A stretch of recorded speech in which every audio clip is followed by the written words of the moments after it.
ಈಗ ಬಸ್ ದರ ಏರಿಕೆ ಏನಾಗಿದೆ ಅಂತಂದ್ರೆ ಕಾರಣ ಕೂಡ ಇದೆ ಅದಕ್ಕೆ. ಒಂದು ಸುಮಾರು 1,16,00,000 ಪ್ರಯಾಣಿಕರ ದಿನಕದಲ್ಲಿ 65 ಲಕ್ಷ ಜನ ಹೆಣ್ಮಕ್ಳಿದ್ದಾರೆ. ಅದರ ಜೊತೆಗೆ 5,300 ಹೊಸ ಬಸ್ಗಳನ್ನ ಖರೀದಿ ಮಾಡಿದ್ದೀವಿ. ಸುಮಾರು 8,000 ಎಂಪ್ಲಾಯ್ಮೆಂಟ್ಗೆ ತಗೊಳ್ಳಿಕ್ಕೆ, ಹೊಸ ಮತ್ತೆ ಪೋಸ್ಟ್ಗಳು ತಗೊಳ್ಳಿಕ್ಕೆ ಆಲ್ರೆಡಿ ಫೈನಾನ್ಷಿಯಲ್ ಡಿಪಾರ್ಟ್ಮೆಂಟ್ ಮಂಜೂರಾತಿ ಕೊಟ್ಟಿದೆ. ಆಲ್ರೆಡಿ 4,000 ರಿಂದ 5,000 ಜನಕ್ಕೆ ನಾವು ಆಲ್ರೆಡಿ ಎಂಪ್ಲಾಯ್ಮೆಂಟ್ ಕೂಡ ತಗೊಂಡಾಗಿದೆ. ಹೊಸ ಬಸ್ಗಳು ಮಾಡಬೇಕು, ಹೊಸ ಜನರನ್ನ ತಗೋಬೇಕು. ಹಂಗಾಗಿ ಈ ದರ ಏರಿಕೆ ಇರತಕ್ಕಂಥದ್ದು ಏನು ಅನ್ಸೈಂಟಿಫಿಕ್ ಆಗಿ ಮಾಡಿರ್ತಕ್ಕಂಥದ್ದು ಒಂದಲ್ಲ. ಇವತ್ತೇನು ಬಿಜೆಪಿಯವರು ಈ ದರ ಏರಿಕೆ ಬಗ್ಗೆ ಮಾತನಾಡ್ತಿದ್ದಾರೆ, ಸ್ವಲ್ಪ ಏನನ್ನ ಅವ್ರು ಇದ್ರ ಬಗ್ಗೆ ಚರ್ಚೆಗೆ ಬಂದ್ರೆ ಮಾತಾಡೋಣ.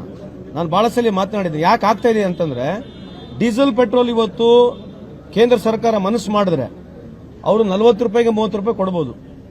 ಇವತ್ತು ಕೇಂದ್ರ ಸರ್ಕಾರ ಮನಸ್ಸು ಮಾಡಿದ್ರೆ ಡೀಸೆಲ್ ಪೆಟ್ರೋಲ್ 40 ರೂಪಾಯಿಗೆ 30 ರೂಪಾಯಿಗೆ ಕೊಡ್ತಕ್ಕಂಥ ಸಾಧ್ಯತೆ ಇದೆ. ಯಾಕೆ ಹೇಳ್ತಾ ಇದ್ದೀನಿ ಮಾತು ಅಂತಂದ್ರೆ, ನಮ್ಮ ಸರ್ಕಾರದ ಅವಧಿಯಲ್ಲಿ ಮನಮೋಹನ್ ಸಿಂಗ್ ರವರು $103ಗೆ ಒಂದು ಬ್ಯಾರೆಲ್ ಖರೀದಿ ಮಾಡ್ತಾ ಇದ್ರು.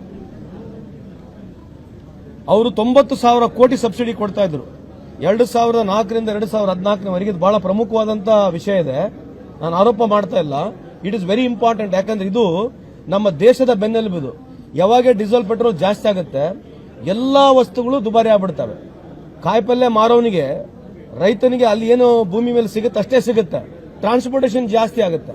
ಸೊ ಟ್ರಾನ್ಸ್ಪೋರ್ಟೇಷನ್ ಜಾಸ್ತಿ ಆದಾಗ ಸಫರ್ ಆಗೋದು ಕಾಮನ್ ಮ್ಯಾನೆ. ಸೊ ಯಾಕೆ ಹೇಳ್ತಾ ಇದ್ದೀನಿ, ನೀನು ಎಕ್ಸ್ಪ್ಲೇನ್ ಮಾಡಿ ಹೇಳ್ತಾ ಇದ್ದೀನಿ ಅಂತಂದ್ರೆ, 2004 ರಿಂದ 2014 ಇಸ್ವಿವರೆಗೆ ನಾವು $103 ಖರೀದಿ ಮಾಡಿ ನಾವು 65 ರೂಪಾಯಿಂದ 60 ರೂಪಾಯಿಗೆ ಡೀಸೆಲ್ ಪೆಟ್ರೋಲ್ ಕೊಡ್ತಾ ಇದ್ವಿ. 55 ರಿಂದ 60 ರೂಪಾಯಿ ಡೀಸೆಲ್ ಪೆಟ್ರೋಲ್ ಕೊಡ್ತಾ ಇದ್ವಿ. ಕಾರಣ ಏನಂತಂದ್ರೆ, ಇವತ್ತೇನು ಮನಮೋಹನ್ ಸಿಂಗ್ ನಾವು ಅನಿಸ್ತಾ ಇದೀವಲ್ಲ, ಆ ಪುಣ್ಯಾತ್ಮ 90,000 ಕೋಟಿ ಸಬ್ಸಿಡಿ ಕೊಟ್ಟ. ಇವತ್ತು ಇವ್ರ ಆವರೇಜ್ ಬೈಯಿಂಗ್ ಪ್ರೈಸ್ $65 ಇದೆ. ಬಿಜೆಪಿ ಮುಖಂಡರುಗಳೇ, ಕಳೆದ 10 ವರ್ಷದಿಂದ ನಿಮ್ದು average buying price international crude oil price is at only $65. ನೀವು ಮನಮೋಹನ್ ಸಿಂಗ್ ಅವರು ಏನ್ ಸಬ್ಸಿಡಿ ಕೊಟ್ಟಿದ್ರು, ಆ ಸಬ್ಸಿಡಿ ಕೊಟ್ರೆ ಇವತ್ತು ಈ ದೇಶದಲ್ಲಿ 25 ರಿಂದ 30 ರೂಪಾಯಿಗೆ, 30 ರಿಂದ 40 ರೂಪಾಯಿ ಒಳಗೆ ಡೀಸೆಲ್ ಪೆಟ್ರೋಲ್ ಕೊಡಬಹುದು. ಸಬ್ಸಿಡಿ ಜಾಸ್ತಿ ಕೊಡ್ತಾ ಇಲ್ಲ. ಯಾಕೆ ಕೊಡ್ತಾ ಇಲ್ಲ ಅಂದ್ರೆ, ರಿಲಯನ್ಸ್ ಬಂಕ್ ಉಳಿಬೇಕು. ಇವತ್ತು ಸಬ್ಸಿಡಿ ಜಾಸ್ತಿ ಮಾಡಿದ್ರೆ ಕೇಂದ್ರದಲ್ಲಿ ರಿಲಯನ್ಸ್ ಬಂಕು ಕಾಂಪೀಟ್ ಮಾಡಕ್ಕಾಗಲ್ಲ ನಮಗೆ. If increases subsidy, if Modiji increases subsidy to what level mister Manmohan Singh is to give, ಆ ಸಬ್ಸಿಡಿ ಕೊಟ್ರೆ ಇವತ್ತು ಇರ್ತಕ್ಕಂಥ ಭಾರತ ದೇಶದಲ್ಲಿ ಇರ್ತಕ್ಕಂಥ ರಿಲಯನ್ಸ್ ಬಂಕ್ಗಳೆಲ್ಲ ಮುಚ್ಚೋಗ್ತವೆ. ಸಬ್ಸಿಡಿ ಜಾಸ್ತಿ ಕೊಟ್ಟ ತಕ್ಷಣ ನಮ್ಮೆಲ್ಲರಿಗೆ ಬೆಲೆ ಏರಿಕೆ ಕಮ್ಮಿ ಆಗುತ್ತೆ. ಸಿಮೆಂಟ್ ಆಗಿರಲಿ, ಸ್ಟೀಲ್ ಆಗಿರಲಿ, ಕಾಯಿಪಲ್ಯ ಆಗಿರಲಿ, ಎಲ್ಲಾ ಟ್ರಾನ್ಸ್ಪೋರ್ಟ್ ರಿಲೇಟೆಡ್ ಎಲ್ಲ ಕಮ್ಮಿ ಆಗ್ತವೆ. ಹಂಗಾಗಿ ಬಿಜೆಪಿ ಮುಖಂಡರಿಗೆ ಹೋಗಿ ಹೇಳಕ್ ಕೇಳ್ರಿ, ಸರ್ ಕೇಂದ್ರ ಸರ್ಕಾರದಲ್ಲಿ ಮನಮೋಹನ್ ಸಿಂಗ್ ಇದ್ದಾಗ ಈ ತರ ಮಾಡಿದ್ದಾರೆ, ನೀವು ಕಮ್ಮಿ ಮಾಡ್ರಿ, ನಾವು ಕಮ್ಮಿ ಮಾಡ್ತೀವಿ. ಇದು ನಮ್ದಾಯ್ತು. ಗುಜರಾತ್ನಲ್ಲಿ, ಯುಪಿನಲ್ಲಿ, ಬಿಹಾರ್ನಲ್ಲಿ ಏನಿದೆ? ಇವತ್ತು 65 ಲಕ್ಷ ಹೆಣ್ಮಕ್ಳಿಗೆ ನಾವು ಫ್ರೀಯಾಗಿ ಪ್ರಯಾಣ ಮಾಡಿಸ್ತಿಲ್ವಾ? Somewhere the cost bearing has to come. ಎಲ್ಲದಕ್ಕೂ ಬರೋದು ಸ್ಟ್ರೈಕ್ ಮಾಡೋದು, ಎಲ್ಲದಕ್ಕೂ ಬರೋದು ಸ್ಟ್ರೈಕ್ ಮಾಡಿದ್ರೆ ಮತ್ತೆ GST ಮೇಲೆ ಯಾಕೆ ಸ್ಟ್ರೈಕ್ ಮಾಡಲಿಲ್ಲ ಮೊನ್ನೆ? ಯಾಕವರು ಸೆಕೆಂಡ್ ಹ್ಯಾಂಡ್ ಗಾಡಿಗಳ ಮೇಲೆ ಮತ್ತೆ GST ಹಾಕಿದ್ರಲ್ಲ, ಅವಾಗ ಯಾಕೆ ಏನಿತ್ತು? ಇವರು ಸುಮ್ಮನೆ ಇರ್ಬೇಕು. ಅವಾಗ why did they impose? Second hand vehicle ಖರೀದಿ ಮೇಲೆ GST ಯಾಕೆ ಇಂಪೋಸ್ ಮಾಡಿದ್ರೆ? ನೀವು ಯಾರನ್ನ ಕೇಳಿದ್ರೆ ಹೋಗಿ ಅವರಿಗೆ? Did you ask them question? ಕೇಳ್ರಿ ಅವ್ರಿಗೆ. ಅವ್ರು ಯಾಕೆ ಉತ್ತರ ಕೊಡಬಾರ್ದು ಅದಕ್ಕೆ? ನಿರ್ಮಲಾ ಸೀತಾರಾಮನ್ ಅವ್ರು ಬಂದು ಹೇಳಿದ್ರಲ್ಲ, ಮೈ ಪ್ಯಾಜ್ ನೀ ಖಾತಿ ಹೂ ಮೈ ಅಂದ್ರೆ ಉಳ್ಳಾಗಡ್ಡಿ ತಿನ್ನಂಗಲ್ಲ ನೀವು ಯಾರು? ನೀವು ತಿನ್ನಂಗಿಲ್ಲ ಅಂದ್ರೆ ಉಳ್ಳಾಗಡ್ಡಿ. ಈ ತರ ಯಾರನ್ನ ಮಾತಾಡ್ಬೋದು ಫೈನಾನ್ಸ್ ಮಿನಿಸ್ಟರ್?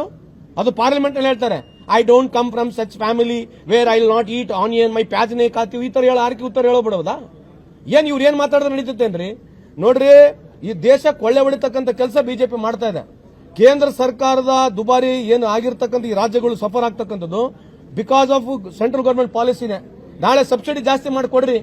ಯಾಕೆ ಮಾಡಬಾರ್ದು ಸಬ್ಸಿಡಿ ಜಾಸ್ತಿ? ನೀವು ಪ್ರೆಸಿಡೆಂಟ್ ಇರ್ತಕ್ಕಂಥ ನಮ್ಮ ಸರ್ಕಾರಗಳು 90,000 ಕೋಟಿ ಇವರು ಸಬ್ಸಿಡಿ ಕೊಟ್ಟಿದ್ರೆ international fuel price, buying price, oil price ಕಮ್ಮಿ ಇತ್ತು. ಕೊಟ್ಟಿದ್ರೆ ಇವತ್ತು ನಮಗೆಲ್ಲ 30 ರೂಪಾಯಿ 40 ರೂಪಾಯಿಗೆ ಡೀಸೆಲ್ ಪೆಟ್ರೋಲ್ ಸಿಗ್ತಾ ಇತ್ತು. ಇದೇ ಇರತಕ್ಕಂಥ ಇಶ್ಯೂ. ಇದ್ರ ಬಗ್ಗೆ ಚರ್ಚೆ ಮಾಡಿ ಕೇಳಿರ್ಬೇಕಾದ್ರೆ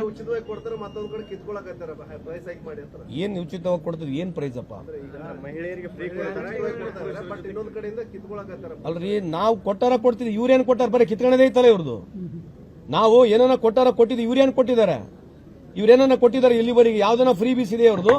ಈಗೇನು ಮೋದಿ ಕಿ ಗ್ಯಾರಂಟಿ ಅಂತ 80 ಕೋಟಿ ಜನಕ್ಕೆ ಅಕ್ಕಿ ಕೊಡ್ತದಲ್ಲ, ಯಾರು ಕೊಟ್ಟಿರೋದು ಅದು? ಮೋದಿ ಕಿ ಗ್ಯಾರಂಟಿ ಭಾಷಣಗಳು ಬಿದ್ದಿರಲ್ಲ ಪಾರ್ಲಿಮೆಂಟ್ ಟೈಮ್ನಲ್ಲಿ, ಯಾರು ಮಾಡಿರೋದು ಕಾರ್ಯಕ್ರಮ?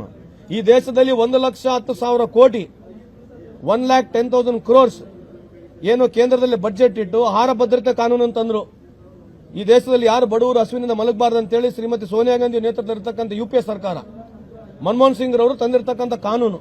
ಇವ್ರು 2 ರೂಪಾಯಿ ಅದ್ರ ಮೇಲೆ ಸಬ್ಸಿಡಿ ಕೊಟ್ಟಿರೋದು.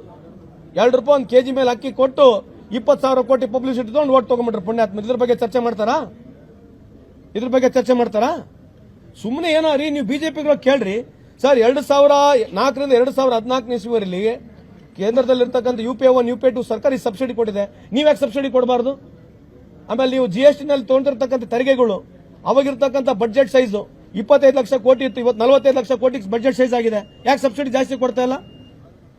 Y are you not giving more subsidy when you yourself will say your turnover has gone high, your revenue resources has gone high?